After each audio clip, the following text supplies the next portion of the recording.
It is the last week of 2025's The Amazing Readathon, and I am super excited to see where we're headed.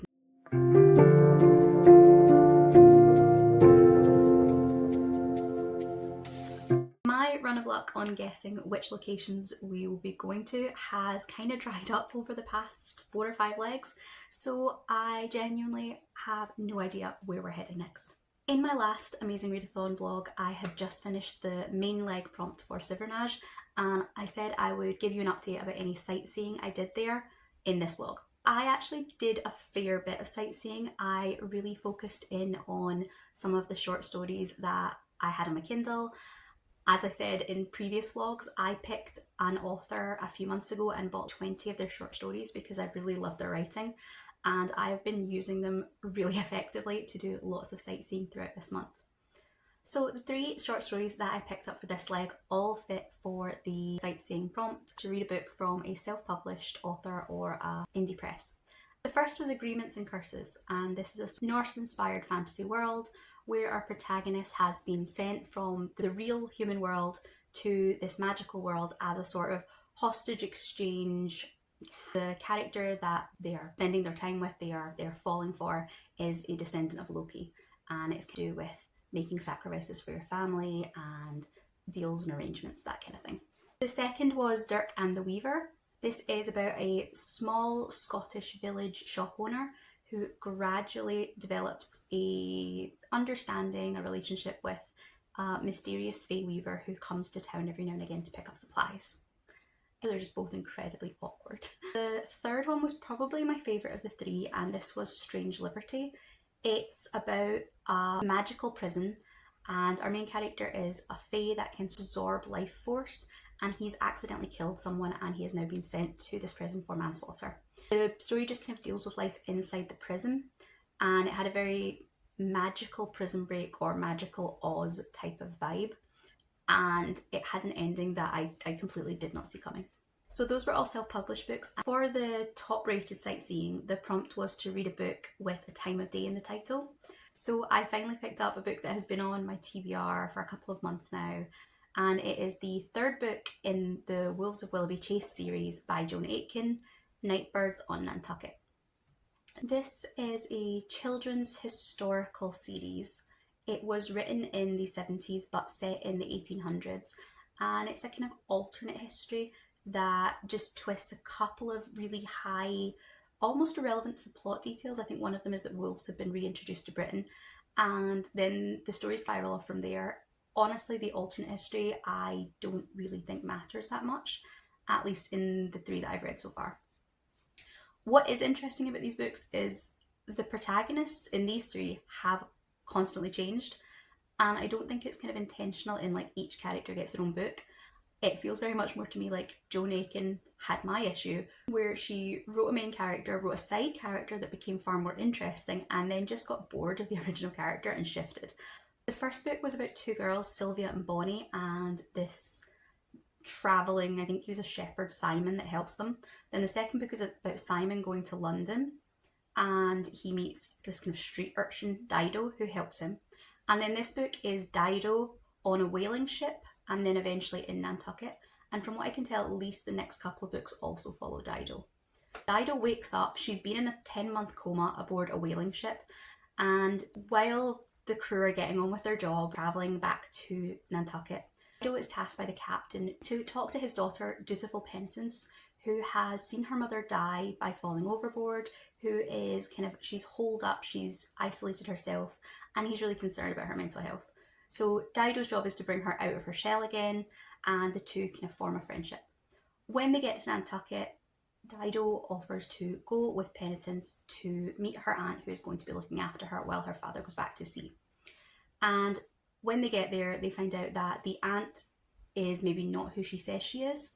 And there, the book becomes a slightly domestic story with Dido and Penny trying to uncover who the aunt is, and also uncovering a plot to blow up Buckingham Palace with a giant cannon from the other side of the world. All these books have a very quirky way of writing that feels like a children's classic. It has that slightly quirky characters, that slightly quirky way of writing. But I have enjoyed the series so far and I'm probably going to keep going with it. Then we left Civernage and made our way to Leg 9, read a book with a romance, and landed in Chestnut Springs. This is the made-up town in Canada that the Elsie Springs cowboy romances are set in. And that's not a series I've read either, so I definitely didn't get this pick right. And I just found this one really funny because it's, I think so far, the only world we've been to that isn't a fantasy setting. Yes, it's a made-up town, but it's very much in the real world, whereas the others have been things like Oz and Camp Half-Blood. It wasn't anything like how I expected, but when I was picking what I thought the prompts would be, romance was one of the ones I did struggle with, because I kind of thought that most fantasies have some kind of romance, but to put one above all the others would be really tricky. And so I can maybe see why a world that didn't have any fantasy elements felt like a much more natural choice. So excitingly, the Lore Keeper team that I'm on won the Civernage leg, and we got given a power-up card that would double the family bonus and the LGBTQ bonus on any book we wanted. Now, since there are only 2 legs left and I fully plan on using a Riftstrider on the last leg, and you can only use 1 card per leg, I have to use that power up on the Chestnut Springs leg if I want to get any use out of it at all. Because I shuffled my TBR around so often, I just really didn't have a prompt in mind when this one dropped for romance, so I just went onto my Kindle and I had a quick scroll. It's not been on my TBR at all. I picked it up because of the cover and was planning to get to it someday. So turns out it was The Grand Deception of Benedict Blackmore by Gaia Tate. This is a Regency romance that has a fake dating, grumpy sunshine, maybe a little bit antagonist to lovers vibe. Our protagonist Benedict is the oldest of 2 sons, and his dying grandfather sets the deal that Benedict can only inherit the estate if he is married. And Benedict really does want to look after the estate, but he isn't interested in finding a wife. So one night he is out at a cabaret club with one of his friends and he bumps into a drag queen, Vivian Lafleur. Benedict makes a deal with Vivian that she will pretend to be a rich French heiress. They will convince his grandfather that they are going to get married, and Benedict will in turn pay for the club, which is under threat of closure. Over the course of the story, they obviously bond. Victor and Benedict end up falling in love. I thought this one was alright, I quite enjoyed it, but there were some issues with the historical setting of the world that just didn't quite work for me. It felt very historical by the way of Bridgerton rather than historical by the way of doing any research. I am completely all for doing historical novels that don't layer in everyone is racist, everyone is homophobic, everyone suffers. Some of the phrasing and some of the kind of concepts just sat a little bit too out of place for me. The cabaret show with the drag act felt more like maybe a speakeasy from the 1950s or something rather than a molly house from the 1830s. And little details like that, it felt almost like this could have been a modern day story. Yes, there are balls and hunting and things, but that happens in the upper classes today. You could quite easily have changed this story to 2020, 2025, and I don't think there would have been any real differences. It felt like a little bit like it had a veneer of the Regency glossed over it rather than actually having a Regency setting. Also, I wasn't completely blown away by the chemistry between the 2 main characters. I would probably still try Gaia Tate's books in the future, but I would maybe see if she has any contemporary romances rather than more historicals.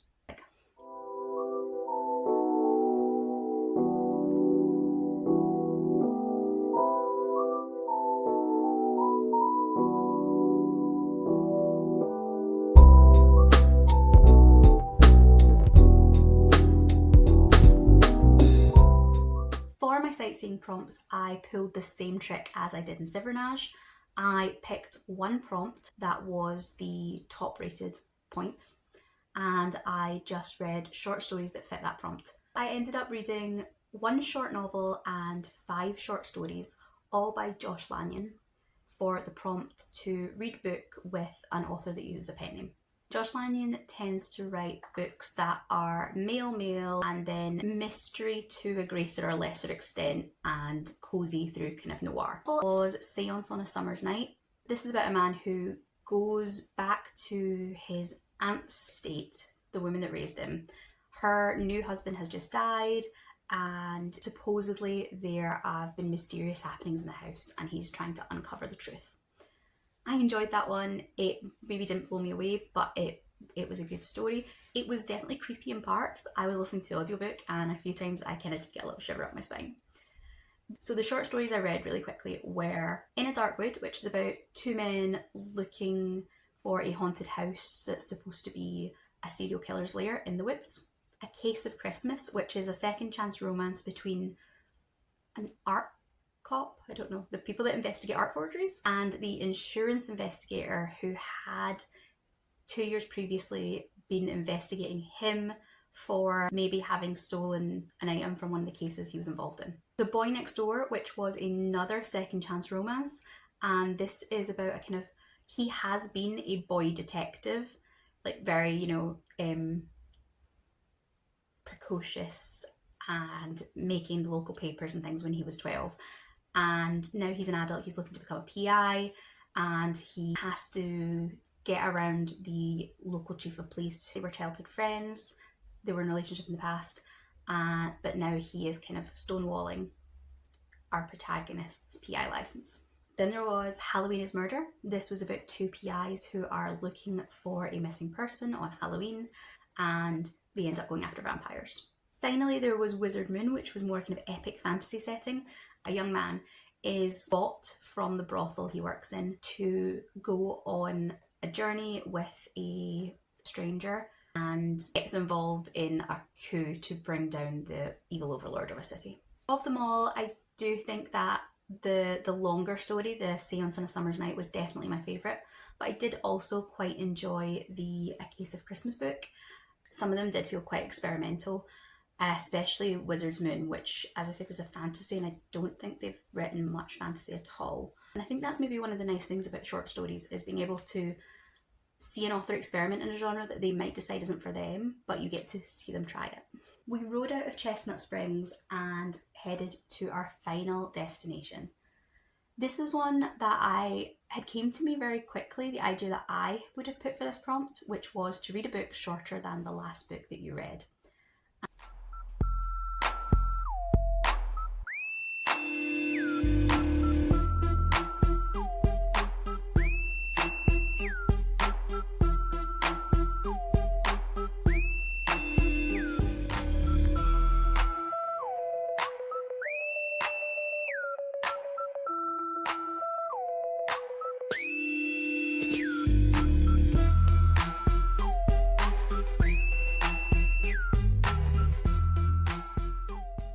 Prompt for Wonderland is to read a book that is shorter than the last book you read. Originally, I had planned to read Murder by Memory by Olivia Waite for this prompt. That is a sci-fi cozy mystery genre blend that clocks in at about 112 pages. I'd already read Olivia Waite in the past and I knew I liked her as an author, and the concept of sci-fi and cozy mystery just absolutely hit for me. However, I ended up reading it for an earlier leg. I think I gave it a 3 or a 3.5, but it did leave me with a space here. Luckily, I still have one of my Riftstrider cards, and I think this is a perfect place for it. I've been reading a lot of short stories for my sightseeing prompts. I'm genuinely not sure I would have a shorter book lying about than the last book I read. What I decided to use that card to read was Arcana Academy by Elise Kova. Elise Kova has been on my radar for years. I think ever since I got kind of into the book community back in like 2016. Elise Kova had, I think it was the Air Awakens books were her YA fantasy series, and I requested an arc of the book, and I have to say that I kind of was torn in two directions because the book combines two things that I not hate, but two things that, although I'm a big fantasy reader, there are two specific types of fantasy I tend not to enjoy. And that's dark academia and romantasy circa 2025 TM. Like, you know, the current kind of wave of romantasy that's different from fantasy romance or romantic fantasy, or, and that very specific kind of romantasy we're getting at the moment just doesn't tend to click for me. On the other hand, it's a fake dating story, and it's a story that has a really unique magic system, so I wasn't sure where I would fall on the spectrum of liking this book. The world of Arcana Academy is based on the idea that the magic users are able to ink tarot cards, and each of these tarot cards have kind of almost a different spell-like quality that they can be used. Our protagonist Clara has been learning to use the tarot under the radar, unofficially, unsanctioned, until she's caught just before the novel starts. Here we enter Prince Kalis. He is the second son of the king, and he is the headmaster in charge of Arcana Academy.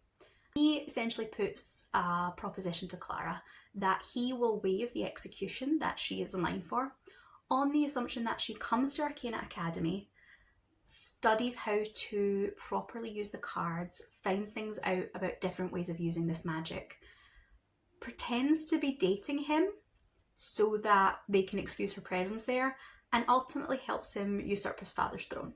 There's a lot going on there, but it really worked well together. And honestly, I think it's the first romantasy and the first dark academia that I have genuinely, without any reservations, been like, I love this book.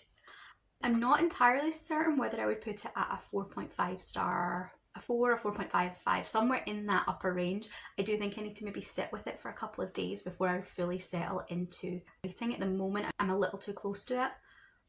But this was just, it was the perfect balance of so many things for me. There was a lot of backstory that was fed through the story quite organically, and lots of little routes into the world that I think could be further explored in future books. I would kind of describe this one as a dark academia version of Witch Hat Atelier meets Cardcaptor Sakura, which sounds bonkers, and it kind of is, but it also just really worked. I really thought the dark tone worked so well for me. That's one of the things I really love about dark academia. That's one of the things I really love about the idea of dark academia. I love those kind of gothic vibes, the high vaulted ceilings, the twisting passageways. I love that kind of aesthetic. And then so often in the books, you either don't get that aesthetic or all you get is that aesthetic. Whereas I thought that Arcana Academy gave you that aesthetic, but also that darkness fed into the world we were living in and fed into the characters and the plot and their decisions. Kova pulls off a really good enemies to lovers. You can see why Clara dislikes him so much. She has a genuine reason to think of him as an enemy. She's genuinely reluctant at every single step of the way to give him any benefit of the doubt, to give him any slack. And it really works because so often I think enemies to lovers is just like, we just, personalities don't get on, or at best maybe rivals or antagonists. This, I genuinely felt like you could label enemies to lovers and not be overselling it. It's also really funny that this being the last leg of the readathon, I managed without trying to pick a book that I really do think could have fit any one of the 4 teams' bonus prompts, which just feels like such a perfect ending. It definitely has the family elements that the lore keepers were looking for, both in the sense of blood family. Clara is looking to avenge her mother, she's looking to find her sister, and over the course of her time at the academy, she bonds with specific students, she forms alliances, so I definitely think you get a found family aspect with characters you both do and don't expect. Then it could have fit the other it could also have fit the other teams though, because we had a school setting that is quite isolated. It's a fortress type of school, and there are at least 3 trials that Clara faces, 3 very regimented trials, not just the challenges she's facing as she works towards her ultimate goals. We had a kind of entrance exam, and then we had 2 tests that the students have to undergo to see whether they progress to the next stage. Now it's 3 o'clock on Monday the 30th of June, and in my time zone the readathon will end at 5 a.m. So there's no way I'm staying up to 5 a.m. But this final wrap-up sprints I think start at 10 p.m. so I might try and set up for at least a couple of the sprints. it does mean I need to pick another book, and I really didn't have any sightseeing in mind. What I am looking at is one of two. The highest rated is to pick a book that one of the hosts has mentioned in an Amazing Readathon vlog so far.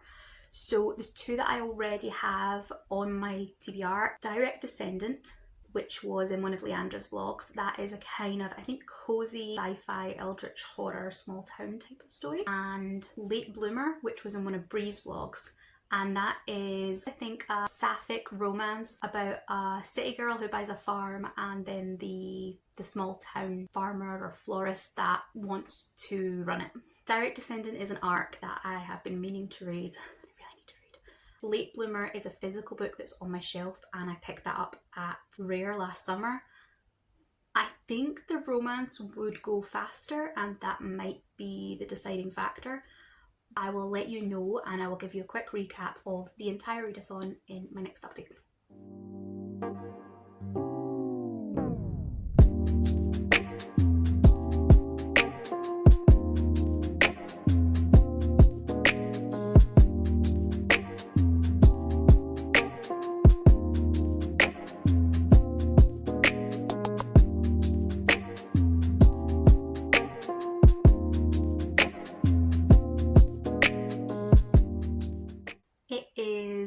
Couple of days into July, and I just thought I would film this final update for the Amazing Readathon vlog.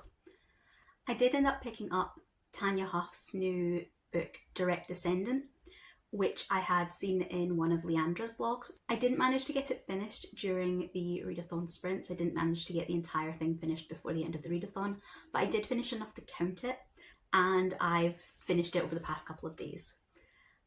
Another really great book to be ending on. I still think Arcane Academy was perfect because it fit all of the team prompts, so it was a really nice way to end. But Direct Descendant, if it has to be the last book officially for the readathon, was another great choice. I had originally picked this up because I really enjoyed Tanya Huff's vampire PI detectives back in the day. They were very much a thing of the 2000s. I think there was a TV show, there was a spin-off book series, and I really enjoyed them. I think it was the first time I'd ever seen any kind of visual impairment rep in fiction. So I remember being a real fan of those, especially because I was fully in my vampire era at the time. But I hadn't really heard of her putting out any new books since then. And even though this Direct Descendant is very, very different from her other books, I was really excited to try it. I made a point, because I knew I was already interested in it, I didn't actually watch Leandra's vlog until I was a couple of chapters into this one. I just wanted to confirm that I was getting the right vibes from it, but I didn't want to spoil the plot for myself. The first chapter is tricky. I will say the first chapter really throws you into it. I can't remember if that's just Tanya Huff's writing style or if that's something she's done just for this book, but that first chapter is very much thrown into the middle of a situation that is happening. And lots of character names, lots of vague references to things, because also the characters do know what they're talking about and we as the reader don't. And quite honestly, that first chapter I did kind of consider DNFing it and just not bothering with sightseeing for the last prompt. Because it was the last one of the readathon, I debated moving into my July reading. But after I checked Leandra's vlog quickly to see, I jumped straight to the end to see what she thought of the book. She said she enjoyed it, so I decided to stick with it at least through the reading sprints and then make my decision.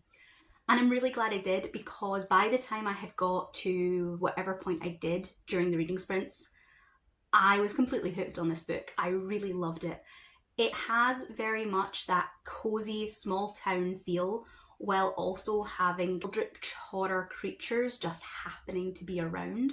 It's not quite that these monsters are so much the town's inhabitants. It's not like the Morning Glory Milking Farm series where the minotaurs and monsters are part of the community. It's more that these eldritch creatures happen to be kind of in the shadows of the town. The community all know about them, and some of them do pop up. We have witches running bookstores, we have the lake monster that takes sacrifices, but it's not so much that the actual monsters are part of the community. What it did remind me of very much so was Welcome to the Night Vale, and a little bit of maybe what's going on in the background for the characters in Buffy the Vampire Slayer while Buffy and the gang are dealing with the monster of the week. There was a kind of humour to it, the kind of idea of Brenda's been eaten by vampires, but what did the silly cow expect? She left her windows open. What can you do about it? These people have generations of having these creatures be around them. They've learned how to deal with them. And there's a slightly dismissive attitude to anyone who doesn't have the common sense to follow the rules that the town have come up with to keep themselves safe. In that sense, the story has a real kind of knowing quality to it. There is a direct reference to the pilot of Buffy. Someone makes a comment about welcome to Sunnydale. And the book very much knows what it's doing and has that slightly tongue-in-cheek humour throughout. We follow two main characters, although I would say that Cassie, the first one, gets more page time and I think personally more of a starring role than Melissa. Cassie is one of the four of the town, which is sort of an inherited position. The four are each able to commune directly with the darkness, which is the eldritch monster who has made this agreement with the town that they will prosper from the local silver mines. Cassidy is the mouth, which means she speaks on behalf of the darkness. And when the town is threatened, when the agreement between them seems to be weakening due to outside forces, Cassidy and the other four are the ones that have to begin investigating. They have to begin gathering the town together and getting on with dealing with the problem. Melissa is the outsider. She's the love interest, obviously, and she's been sent by an elderly woman who has hired her to take a look at the situation, the circumstances around her grandson's disappearance in the town. She's not an investigator, she is a teacher who has recently lost her job for standing up for trans students. So although she is poking her nose in and investigating, it doesn't really have a mystery type of vibe to it. Neither of our protagonists are particularly investigative in the way they deal with the situation, they're just reacting. One of the comments Leandra made about this one is that the two protagonists really don't meet until almost halfway through the book. I would agree with that, they don't. When they do meet, the insta-love is very, very strong, it's very fast, and I think some reviewers will have a problem with that. But kind of like the tongue-in-cheek nods to Buffy, to other kind of staples, other tropes that are really common in this kind of eldritch horror world, Huff is aware of how insta-lovey this is, and there are a couple of references to U-Haul lesbians, to moving in with each other the day you meet, and she just seemed very aware of the trope she was playing with, so the insta-love really didn't bother me. In fact, I kind of thought it was quite charming, and it fit that B story or bottle episode of a show like Buffy or Angel or any of those 90s, 2000s supernatural type of TV shows. Ultimately, I wound up giving this, I think, about a 4.5 rating, and I really, really enjoyed it. I would quite happily read more books in this series. I don't know what the plot would be. This is a perfect standalone. It ties up everything really neatly, but I suppose you could either come up with a new problem or you could spin off and pick one of the other characters, maybe one of the other four, and have them have their own story or adventure. I would definitely be up for reading that. So that did finish up my amazing readathon experience, and I had a really great time this year. When I was looking at my kind of reading throughout the month, there was a definite kind of wave pattern to it. I started quite slowly because I was away from home and I fully expected that to happen. But I did manage to keep up with the legs, which was all I could hope for. Then as we hit weeks 2 and 3, my reading picked up. I was back home, I was able to pick the books I wanted from my shelves, I was able to be a bit more creative and think outside the box, nip to the library, and I managed to get loads of sightseeing done. I really knocked through a lot of short stories this month, and I'm really proud of myself for that. Short stories are something I don't tend to pick up. I buy them because I love the premise, but I just never get around to reading them. And the same happens with graphic novels. For both short stories and graphic novels, I picked up more in this month than I probably will for the entire rest of the year. And I really like that this readathon specifically, and these types of readathons, they motivate me to try things I wouldn't usually try, or things that I keep telling myself I will and I won't. So that was really productive. And then unfortunately towards the end of the month, I would say legs 9 and 10, I did definitely feel myself kind of falling. I felt myself slowing down. Didn't do as much sightseeing. I focused on shorter books when I did sightsee, and I really wasn't hitting as many. But I think that was just not exhaustion, but I was starting to, if not slump, then just lose steam. I still did enjoy the books I read. I had a great time with them. The last two books of the readathon were both 4.5 5 stars. I didn't have any problem enjoying what I was reading. I just wasn't quite reading that same volume, but that's again completely fine and probably to be expected. I really hope you've enjoyed this vlog and all of the amazing readathon vlogs that I've put out. I've really enjoyed putting them together, and I've really enjoyed having them to look back on, to write reviews and to see kind of my reading progress through the month. I had a great time in the Amazing Readathon Discord. I met some great people. I got some great recommendations. We talked about some great books, and I am really excited to do it all again next year. If you've enjoyed this video and you don't have anything particular you want to comment, then please leave me a tree or a green emoji for the team at Lorekeeper. I'd love if you could like and subscribe to the channel, and I will see you in the next video. Goodbye.